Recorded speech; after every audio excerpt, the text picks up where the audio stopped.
नमस्कार शेतकरी मित्रांनो, हायटेक किती हायटेक किसानच्या या नवीन व्हिडिओमध्ये आम्ही आपले स्वागत करत आहोत। तर शेतकरी मित्रांनो, आपण ह्या नवीन सिरीज चालू करत आहोत जी आहे आपली पेरू या पिकावरती। ही सध्या माझी जी बाग आहे पेरूची, हिला सध्या तिसऱ्या पिकासाठी आपण सध्या छाटणी करत आहोत। छाटणी चालू आहे त्याची। तर शेतकरी मित्रांनो, आपलं टार्गेट आहे, ही बाग आहे टोटल 4 एकर क्षेत्र आहे, 3500 झाडे बसलेली आहेत ह्याच्यामध्ये, 9x5 लागण आहे। तर आपलं टार्गेट आहे की ह्या बागेमधून उत्पन्न आपल्याला कमीत कमी 50 लाख आणि जास्तीत जास्त 1 कोटीपर्यंत निव्वळ नफा आपल्याला राहावा, अशा दृष्टिकोनातून आपण इथून पुढे बागेची कामं करणार आहोत। तसेच तुम्हाला सर्व झालेला खर्च बिलासहित आम्ही व्हिडिओ अपलोड करणार आहोत। तसेच जे उत्पन्न होणार आहे आपले, त्याचे टोटल माल, निघलेला माल, मार्केट रेट, व्यापारी पट्टी, हे सर्व आम्ही तुम्हाला देणार आहोत, जेणेकरून तुम्हाला जी गोष्टी आहेत ती कितपत खऱ्या आहेत कितपत खोट्या आहेत ही सर्व तुमच्या समोर होणार आहे। त्यामुळे शेतकरी मित्रांनो, तुम्ही जर ह्या चॅनलवरती नवीन असाल तर कृपया व्हिडिओला लाईक करा, कमेंट करा आणि चॅनलला सबस्क्राईब करा। तर शेतकरी मित्रांनो, आजच्या व्हिडिओमध्ये आपण पाहणार आहोत की ह्याची छाटणी कशी घ्यायची आहे। तर पाहू शकता तुम्ही, ही झाडे किती मोठी आहेत आणि आपण छाटणी घेतल्यानंतर झाडाची किती होत आहेत हाईट। त्यामुळे आपण छाटणी झाडाची कशी घेणार आहोत याबद्दल आम्ही तुम्हाला दाखवणार आहोत। तर हे पहा, आपण थोडे तुम्हाला लवकर व्हिडिओ कमी होण्यासाठी आपण थोडे लहान झाडाला सुरुवात करणार आहोत। तर शेतकरी मित्रांनो, ही जी पहिली आहेत, हे खालून आलेला स्टंप आहे बुडातून, जे म्हणजे जो स्टंप निघालेला असतो तो आहे, तो वाढत इथून पहिला आपण स्टॉप घेतल्यामुळे ह्या ठिकाणी मागच्या वर्षी छाटणी केलेली आहे आपण त्याची, त्यामुळे त्याला ह्या ठिकाणी एक असे ब्रँचेस फुटून ह्याच्यामध्ये माल आपण काढलेला आहे। तर हा कॅरी बॅग राहण्याचं कारण आहे की ज्यावेळेस आपली छाटणी पूर्ण होईल त्यावेळेस आपण ह्याच्या पूर्ण कॅरी बॅग नंतर सोडणार आहोत पाठीमागून। आपण ज्यावेळेस माल तोडतो त्यावेळेस आम्ही हा कॅरी बॅग फाडून काढलेली आहे आणि त्याच्यातून फक्त माल बाहेर काढलेला आहे, जेणेकरून आपली लेबर कॉस्ट कमी होते ह्याच्यामुळे। त्यासाठी हे कॅरी बॅगी तशाच आहेत, आणखी जागेवरती छाटणी पूर्ण होताच आपण त्या सर्व बाहेर काढणार आहोत।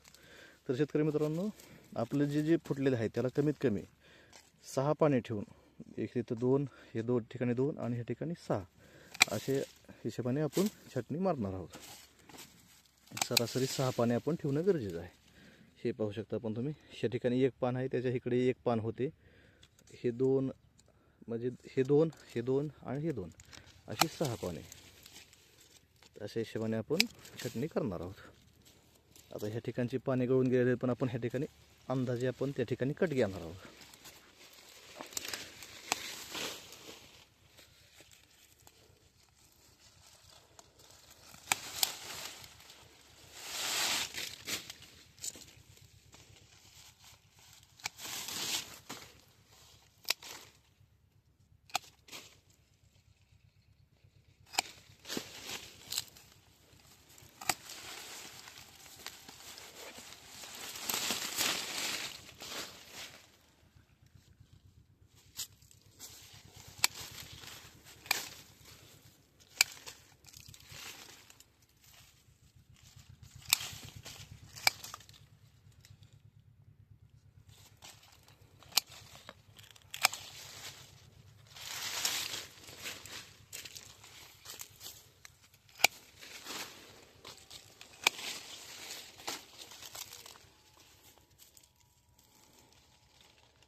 पाहू शकता शेतकरी मित्रांनो, आपण अशा पद्धतीने झाडाची छाटणी करत आहोत।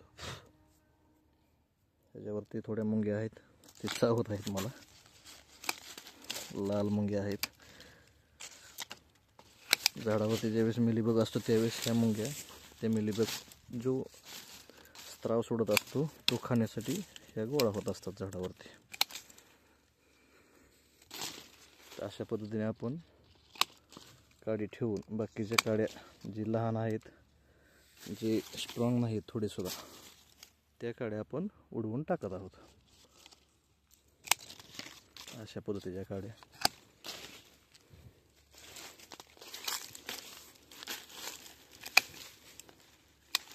तर शेतकरी मित्रांनो, ही अशा प्रकारे झाड तयार होत आहे.